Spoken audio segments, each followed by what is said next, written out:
In the new look, AFC North continued in Baltimore as an MVP quarterback.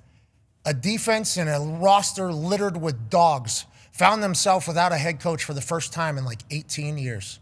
Ladies and gentlemen, the man who was selected to guide the Baltimore Ravens through the next chapter of the Baltimore Ravens' existence by Steve Bisciotti, who we have come to learn is the greatest talking owner in all of sports. Yep. Ladies and gentlemen, the head coach of the Ravens, Jesse Minter. Yeah, coach! How you doing, Coach?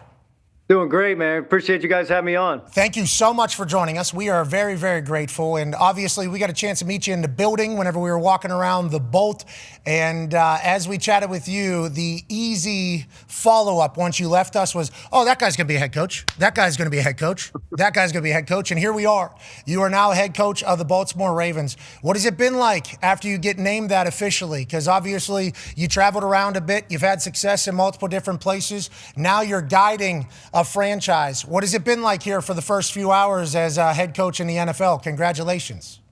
Yeah, thank you again. Thank you guys. It was great to meet you all last year, and it's just been it's a process now. You know, you get the job, and first thing that you start thinking of is trying to build a relationship with the players. I think that's the most important piece in this whole thing, and then you start talking about a staff. And so, working tirelessly right now to put a staff together that'll be great for these guys that these players deserve.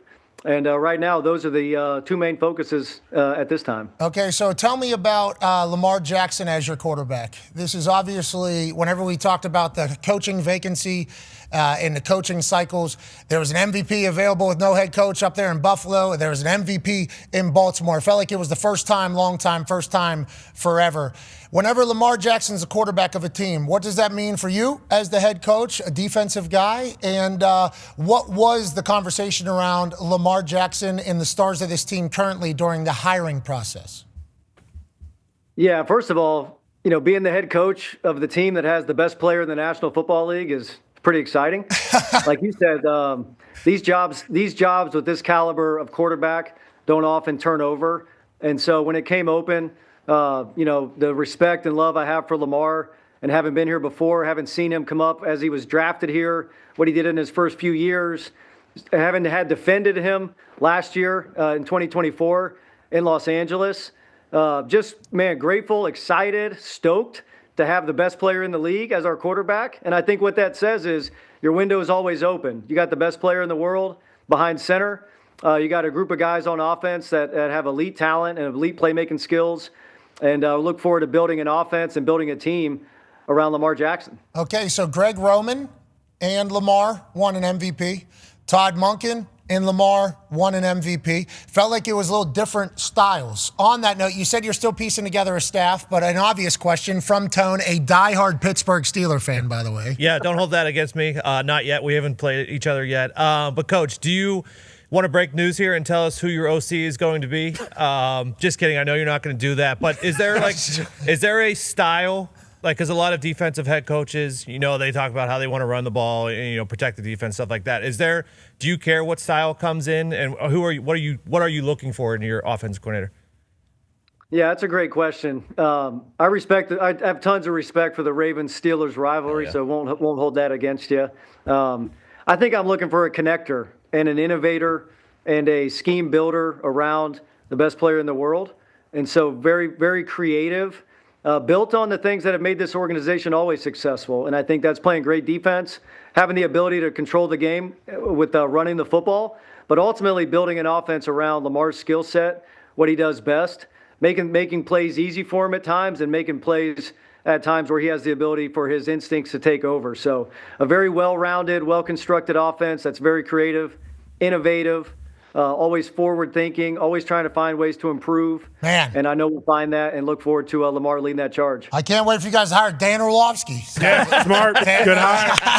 All right. Everybody, Dano didn't deserve that. If you do hire Dan, we will certainly support. If you don't, we certainly understand as well. But let's talk a little bit about the defenses that you have manned. Everybody that has played defensive football is impressed by your defenses. And Hembo sent us over a stat earlier today about Derwin James's career, where he was at before before you got there, and then what you're able to do with him. And then obviously we look at their Ravens defense. We see a superstar over there as well. Go ahead, Con, man. Yeah, Coach, the jersey's hanging behind you. I love your strategy. Just go to a defense that has an all-pro safety and let's move them everywhere. And that's basically what you can do with Kyle Hamilton. What was the draw, with that defense? Kyle, Roquan Smith, two pillar players. It feels like in this league for a long time, both all-pros, both Pro Bowlers. But what do you envision kind of the strategy with them? And are you just going to basically show Derwin James tape to Kyle Hamilton and just say, hey, do this? Well, ironically, a couple years ago when I was getting to the Chargers, I had looked at a lot of the stuff that Kyle had done here in 2023. So showed Derwin some Kyle film. Now show Kyle some Derwin film. Two great players in their own right, unique in their own style. But I just felt like this is an organization that expects to play great defense, expects to have the most dominant defense in the NFL. And I think any quarterback's best friend is having the best defense in the league. And so there's great pieces here. There's a bunch of great players, Kyle included, Roquan, all the guys.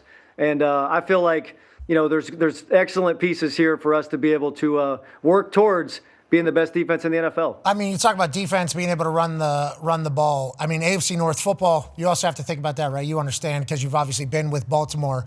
But AFC North, you got games obviously outside Baltimore miserable, Pittsburgh miserable, Cleveland miserable, Cincinnati miserable. You have to have great defense, don't you? That's like AFC North football is you have to have an incredible defense, which is why I think Pittsburgh people thought defensive coordinator maybe for the head coach. I think people understood why they go defense with the Ravens because that's kind of AFC North football. Are you excited to get back in the kitchen of the AFC North? It looks brand new over there right now. Feels like it's going to have similar football though. I'm so excited, and I think the division is where it all starts. You got to own your division. You got to study those teams. You got to find a way to win those games. It's 6 games a year. I think we were able to do that the last place I was at, and I take great pride now in being the only defensive-minded head coach in the AFC North, and look forward to the challenges that those other 3 guys present. Last question here for you, Coach. We appreciate you. Go ahead, Ty. Yeah, Coach, I know in 2021, you kind of took a bit of a separation and were at Vanderbilt, but from 2017 to 2025, you were coaching under a Harbaugh, whether it was John or Jim. Have you thought about, it's actually going to be kind of weird not having or not being around either one of those guys? And what do you think the biggest thing you'll take away from the Harbaugh coaching tree will be going forward? Yeah, that's a great question. Certainly have so much love and respect for both of them. Jim, the last 4 years, being at Michigan, winning a championship together, getting the Chargers up and running to where they're at now. I feel great about kind of how we left that place. And then the 4 years here with John. And I think they're both different. Jim is, as you guys know, man, so positive, so fun, creates a great environment for the players. I learned a ton here from John about empowering people in the organization, empowering the players, empowering the coaches to be creative and forward thinking. I felt a big part of my development was his vision for me as a coach. And so look forward to taking everything from both of those guys, but ultimately being myself and figuring out what works best for me. But certainly have loved my time with those guys, love and appreciate them, and look forward to going against them now. What was Bisciotti like in the conversations? We don't know this guy much. We just saw a press conference when he was talking about the hiring process. He might be the greatest. We need him on a microphone more. I don't know if that was a part of your discussions or negotiations with him, if you won that over to get him on a microphone more. But what is he like in person, and what is the expectation? Feels like he's pretty hands-off. You guys do the football. I'm the owner. Let me know what you need. I think he's the best owner in sports. And I say that because, he gives you everything that you need. There's no stone unturned for resources in this organization. He hires people to do their job, expects you to do it at a high level. And, he's only hired, in his time, he's only hired the one coach. And so look forward to having a long partnership with him and Eric DeCosta, our general manager. And, man, there's nobody I'd rather be working for than Steve Bisciotti. How old are you? 42. Oh, man. Young gun. You'll be there till at least 60. Yeah, at least. I mean, look, he looks like he's taking care of you. Yeah, you're pretty fit. Are you a Peloton guy? What do you do? Peloton all the way. Peloton. Okay, in the office, you're on the Peloton? I do it at home, but I might have to bring one in the office here. Yeah, smart. I like that. You just, even having it there makes you think like, oh, this guy's working out and watching film, doing the entire thing. We're getting up on that. We're going pretty hard. It feels like you are in great shape. You feel very confident about your Peloton scoring, your ranking? It's solid. It's middle of the road to the upper half, maybe. Instructor of choice? Yeah, that's a good question.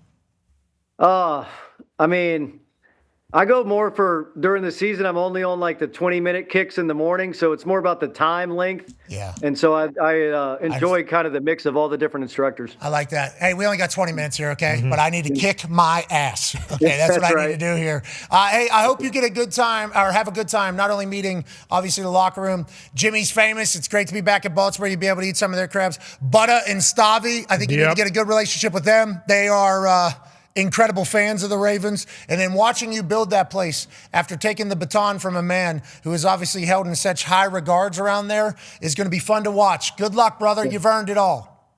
Appreciate that. Thank you guys for having me on. Ladies and gentlemen, it's Coach Minter. Yeah, Coach! Walking into somebody else's house, basically. Yeah. You know, that's like a college football thing, more so than an NFL thing. Yeah, you lived at. Yeah. And Lived you were at in that house. Yeah, you had a room in that house. Yeah, that's right. Yeah, the castle, I'm sorry. Yeah, sure. Within the castle that they have over there in Baltimore. So, like, he knows how everybody there feels about Harbaugh. You know, that's like Harbaugh's house, basically. He's running that place. Seriously. And then he has to walk in there, and now it's, hey, this is his opening statement where he's like, it's going to be we, and this is already the best franchise. I'm trying to take it to the next, because you can't really, you know, because you can't really step on anybody because they have been run pretty well, it feels like, but haven't gotten to where you want to go. So how do you frame the messaging that it's like, this is such an abnormal head coaching change because it's not that you're ass, but certainly not where we need to be. That's like an interesting balance, I think, up there. Yeah, that's why you kind of have to bring in a guy that knows the culture, because it's not a situation where you have to flip it, 180. It's not a place where it's like, hey, this is terrible. I'm going to completely change the culture around here. And kind of like Ben Johnson. Like, Ben Johnson had to go in there and completely flip the Bears. Like, hey, we're not a losing organization. We can do this with the guys in here. Whereas Minter, like, he's going in there knowing the Baltimore Ravens are one of those franchises, kind of similar to Pittsburgh. Like, they're a winning franchise with a good culture. You don't have to change, reinvent the wheel, if you will, but you still have to change what they've been doing the past few years. Like, if you don't hire a guy who knows that culture already, you kind of are kind of behind the 8 ball, if you will. Yeah, I'm fascinated to see how it works over there. You got Lamar. Yeah. Lamar's always going to be good. Lamar can spin it too. Like, even if Lamar's not running, because I don't know if Lamar can I'm not going to say it. I'm not going to doubt Lamar. I will not doubt Lamar Jackson. Lamar used to be by far the fastest person on every field he was on. This year, did we see as much as that? After his hammy, no. I was going to say, it feels like he was hurt all year. All year. And linger. Yeah, exactly. And they kind of it got to that point where it was like, hey, listen, the Ravens kind of need to win out. So it was like, even if he was hurt.